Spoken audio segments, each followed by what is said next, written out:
Dr. J.W. Morrison. This is part 2 in this Palestinian series where Senator Fatima Payma has expelled herself from the Australian Labor Party, who has very embarrassingly and foolishly rejected Israel and Australian support for Israel.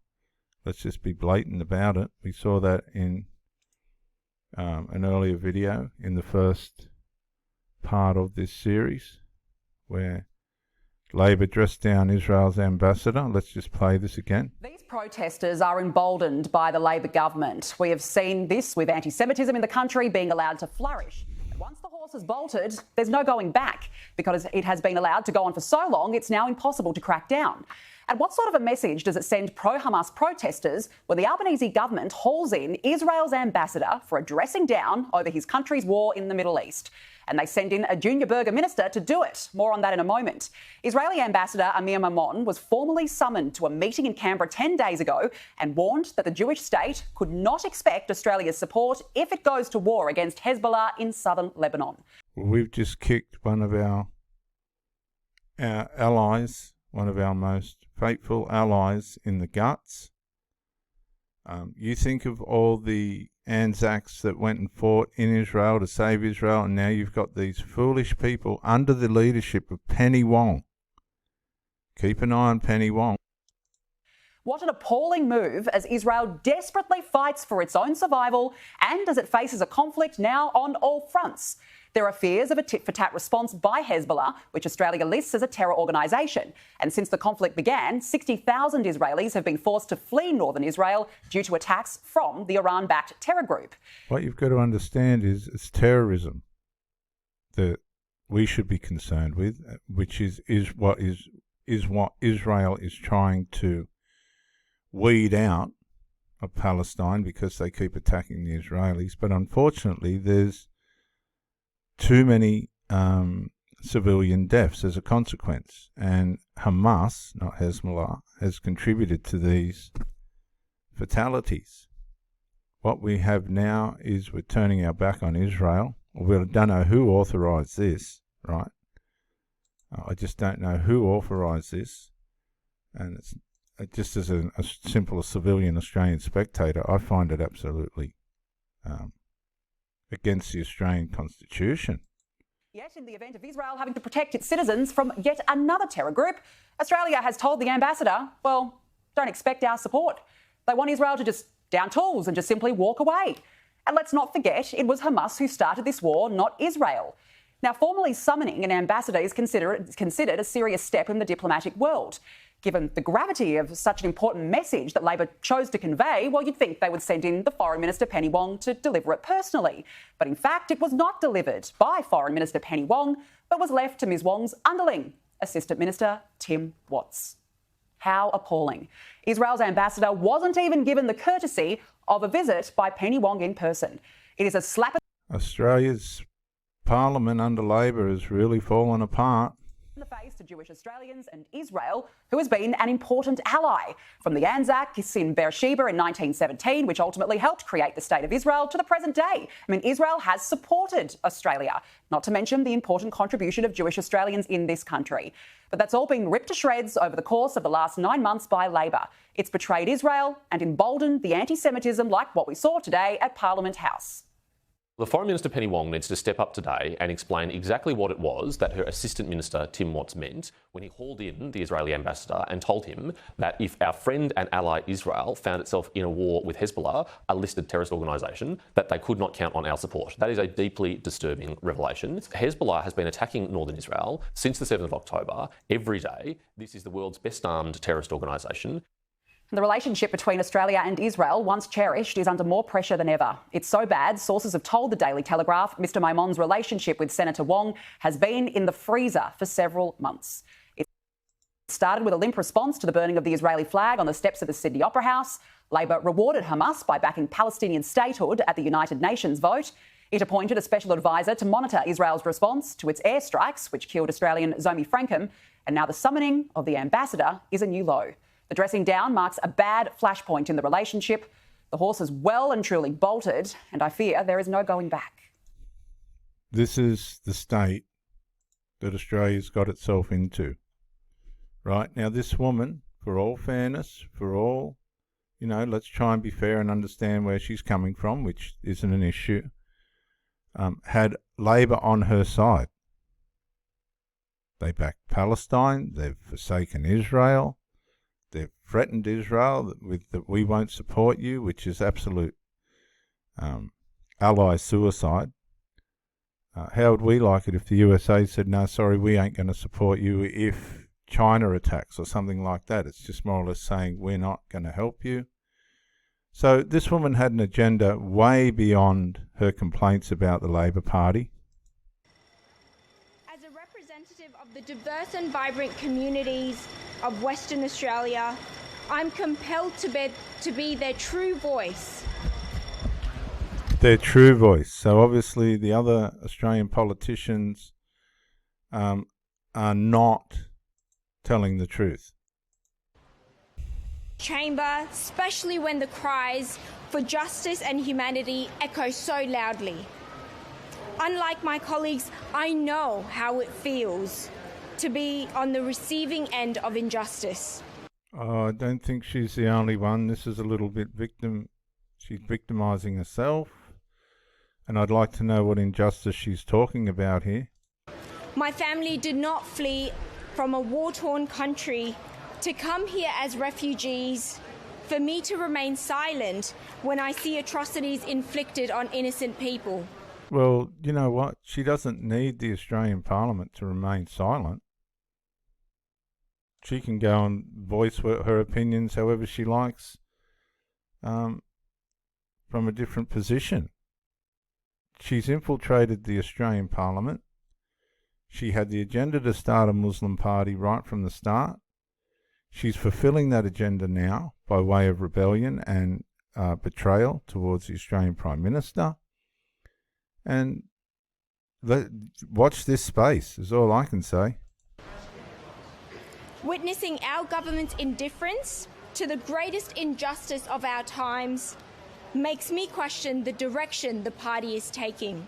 Well, she's got that completely wrong. Completely wrong. Because as we just watched, the Labor Party... These protesters are emboldened by the Labor government. We have seen... The Labor Party dressed down the Israeli ambassador saying that we're not even... So where does Australia actually stand? I don't think Australia knows. They've dressed down the Israeli ambassador saying we're not going to be their allies if Hezbollah attacks them. They've shown partisan towards Palestine against Israel.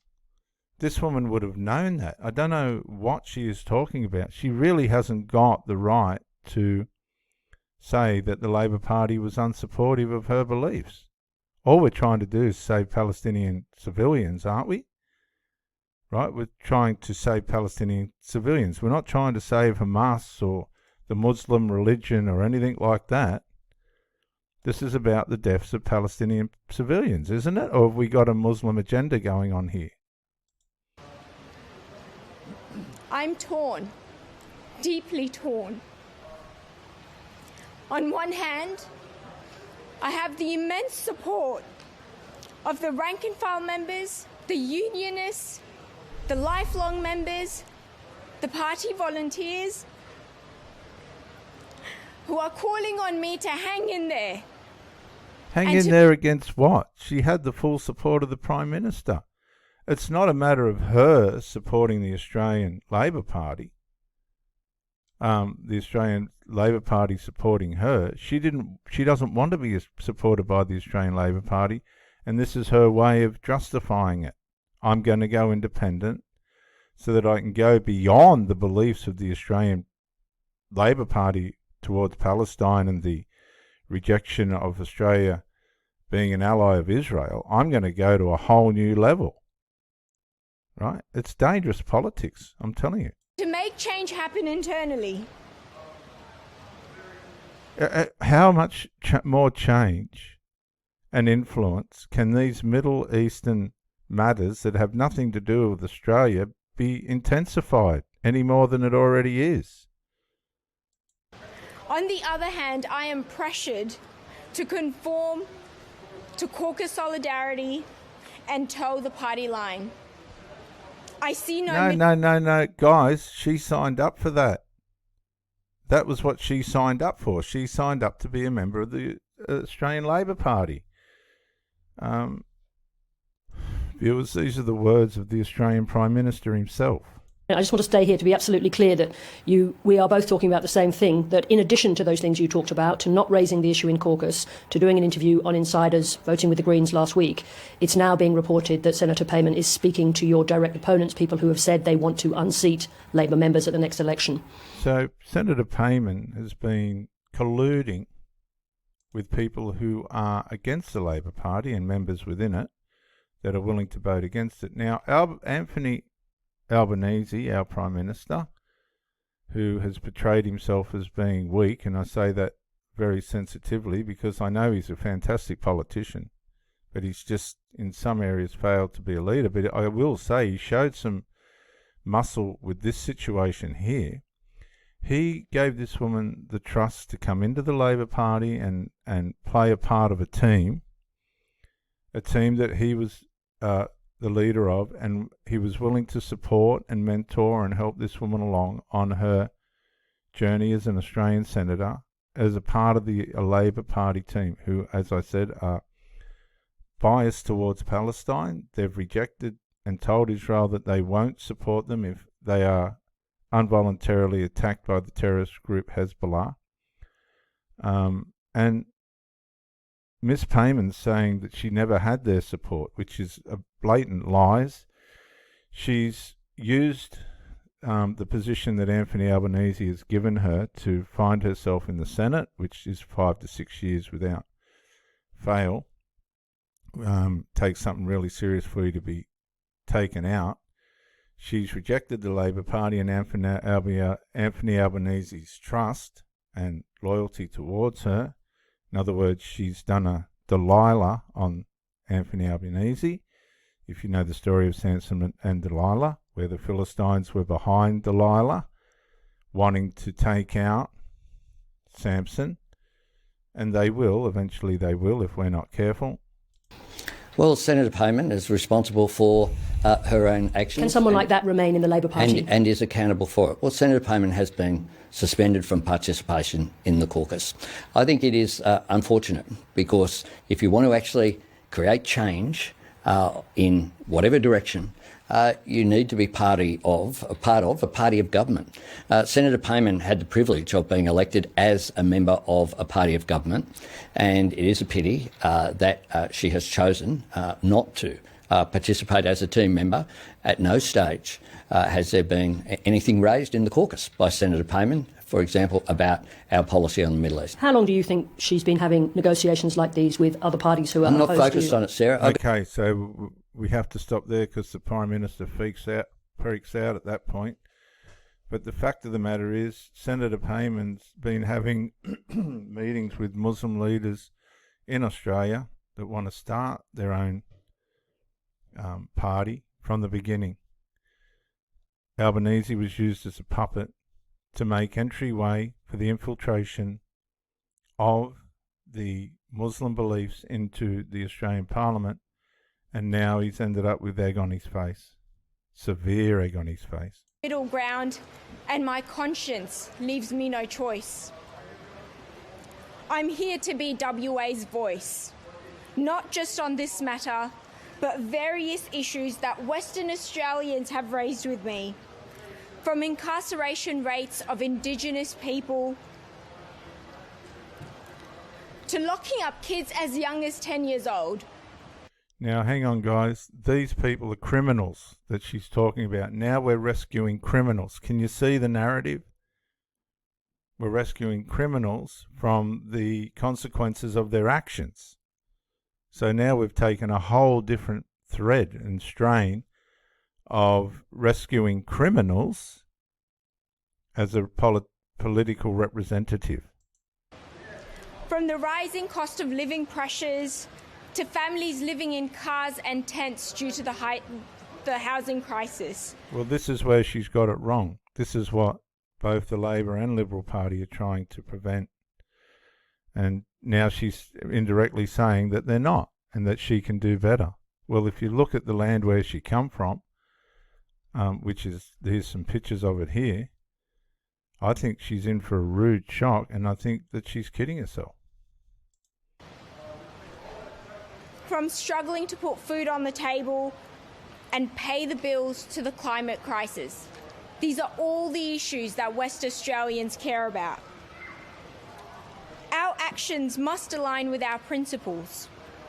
When history looks back, it must see that we stood on the right side of humanity even when it was difficult. Who is she talking about here? Because she can't be talking about Australia. She just can't. But first, Muslim Senator Fatima Payman. Today quit Labor, the party that got her elected, and she'll now sit as an independent for now. And Australian politics just got more dangerous. The ongoing genocide in Gaza is a tragedy of unimaginable proportions. It is a crisis that pieces the heart and soul. Witnessing our government's indifference to the greatest injustice of our times makes me question the direction the party is taking. Sadly, I do not believe our principles align with those of the leadership of the Labor Party. With a heavy heart but a clear conscience, I announce my resignation from the Australian Labor Party. Okay, now some of Payman's colleagues claim she told them her decisions on backing Palestine above Labor, etc., they were guided by God or Allah, and that she left it in God's hands. Well, today she didn't deny that when asked about that, but she got huffy and said, no, it's a question of humanity. Can you elaborate, Senator, on what the suggestion that you were being guided by God in your decision making, and we campaigned on sort of other Islamic Muslim type of issues? I don't know how to respond to that question without feeling offended or insulted, that just because I'm a visibly Muslim woman that I would only care No, she feels confronted. about Muslim issues. This topic on Palestinian recognition, but Palestinian liberation, is a matter that has impacted everyone with a conscience. It is a matter that's not just a Jewish versus Muslim issue. This is a matter about humanity. Well, I worry about Payman's decisions for several reasons, and I'm not sure I believe at all some of the things she said in a press conference today, explaining why she couldn't follow Labor's rules, had to leave. Now, the rules, of course, say, Labor's rules, that its MPs have to vote as they collectively decide. You can't rat and vote your own way, which Payman did by voting with the Greens for the immediate recognition of a Palestinian state. And that's the big issue here, why she's leaving. And let me go through my problems with what Payman has done and said. Now, first, her preaching of victimhood today. No one knows victimhood like a Muslim woman, this Muslim woman, a refugee from Afghanistan. Unlike my colleagues, I know how it feels to be on the receiving end of injustice. My family did not flee from a war-torn country to come here as refugees, for me to remain silent when I see atrocities in... That's where she sold herself out, guys. She's just admitted that she had an underlying agenda to speak as a Muslim representative in the Australian Parliament. ...inflicted on innocent people. Well, that's nonsense, because plenty of politicians understand victimhood. They've known domestic violence, some of them. They've known poverty. Prime Minister Anthony Albanese was the son of a single mother on benefits. Others have been refugees themselves, Independent Daily for a start. And I don't trust her other claim to victimhood. What is this victimhood Olympics? Her claims of being bullied by wicked Labor. Again, her claims weren't convincing. You just listen to this whinging, a list of examples so trivial. The intimidation has been in many fronts, just in general, when it comes to, being escorted to the Prime Minister's office, almost on show for everyone to see what was happening. No, that's not true. She was escorted to the Prime Minister's office after an act of rebellion. So she's a woman that lacks personal self-awareness and personal accountability and responsibility to the commitments that she made to the Australian Labor Party and the Australian Prime Minister. She doesn't want to be accountable for that. She's saying that she was paraded. That's not true. She made herself a public spectacle. Because I received many messages from people that shouldn't have known what was going on, senators... No. Let's make it clear. If you're a politician, everybody's going to know what's going on. There's no secrets in this, as far as we can help it, political realm. Making it very clear that they didn't want to sit next to me in the chamber. Well, nobody wants to sit next to Pauline Hanson either. And as you can see, Pauline Hanson, sitting in a burqa, warned of this. She warned of it. She warned that this would happen. And Albanese has allowed it to happen. There's Pauline Hanson, look. She warned these people in 2017, and now it's 2024 and it's happened. Or in instances where there were stand-up tactics of wanting to push me towards and invading that space that I had, and also just controlling and constantly pushing me for an answer. I don't believe that is true. It's absolutely not true. Crimea River. In fact, I don't buy Payman's great cause either, that a refugee who escaped from Islamist extremism should now demand the recognition of a Palestinian state, when Palestine right now is run by more Islamist extremists. How does that work? I mean, one half is run by Hamas, which actually started this war that upsets her by slaughtering 1,200 Jews on October 7. The other half of this Palestine is run by the Fatah group formed by terrorist Yasser Arafat. I mean, those are the people who'd inevitably run this Palestinian state that Payman wants to recognise right now. Now, Australians should actually feel betrayed, not just Labor. Payman came here as a refugee. She now quits Labor on an issue that has nothing to do with Australian domestic politics, helping the poor, taking refugees, whatever. It's about a foreign war in which we have almost zero influence. And really, in effect, it's importing a foreign conflict into the country which offered her safety. Gee, thanks. And another thing I don't buy. Payman says this idea of voting with the Greens and against Labor, maybe even leaving Labor, all that, it came to her in the moment, just in the moment. Oh, really? A lot of Labor MPs think it's been a month in the works. No, it's been there from the start. It's been there from the very start. She said that in a speech. Because, you know, she actually admitted today she'd talked days earlier to Glenn Drury, the notorious preference whisperer, who advises minority political parties on how to win elections, and is a man who could help a group called the Muslim Vote to get more Muslim people into Parliament.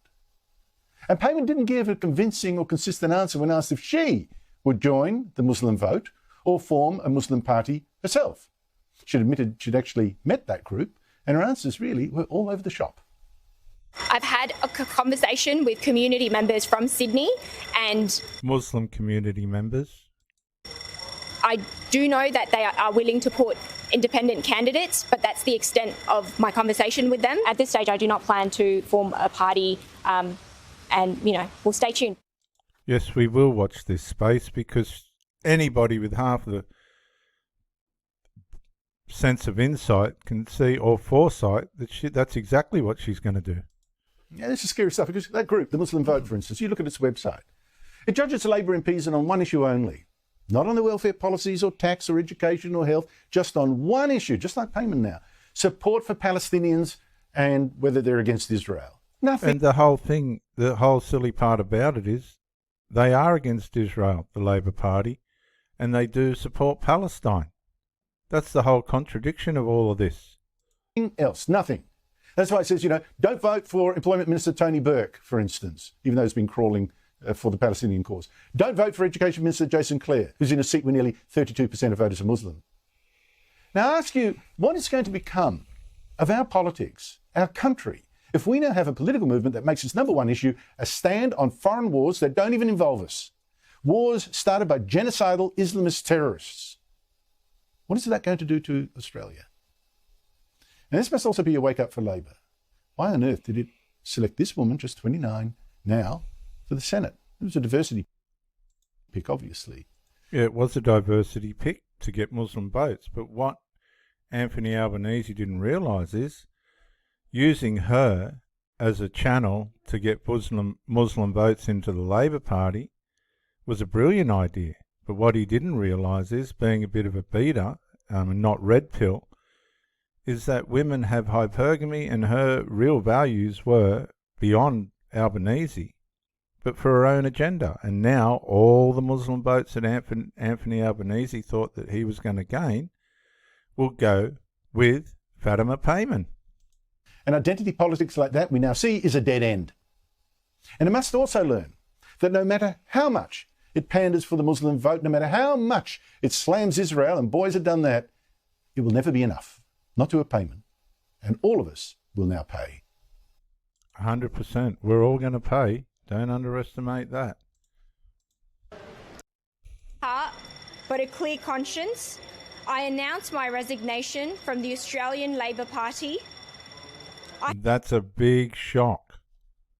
That is a big, big shock, especially to Anthony Albanese. He said that her actions weren't acceptable, but that didn't frighten her. She's just gone, buddy, goodbye. I have informed the Prime Minister that effective immediately, I will sit on the crossbench to represent Western Australia. I'll take some questions now. So, guys, what you've got to understand is that was her intention right from the start. She's got people supporting her that we'll never know about. And she's now on the path to creating what she really wanted. And she used Anthony Albanese to do it.